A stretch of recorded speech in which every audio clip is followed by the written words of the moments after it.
In this quick tip, we're making a repeating texture brush in designer mode. Start out with a black rectangle. That's just because any textured brush is going to be a mask, so you have to draw with white on top of a black object. So draw out a lozenge with the rounded rectangle tool and round off the corners using that little red dot.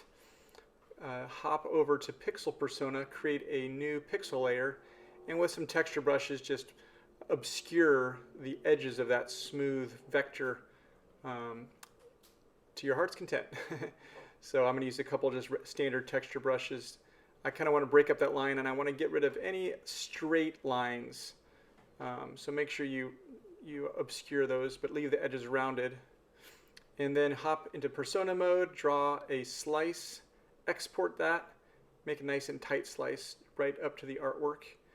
And then you're going to go back into Designer Persona in the brush engine, and we're going to create a new textured intensity brush from that exported PNG file.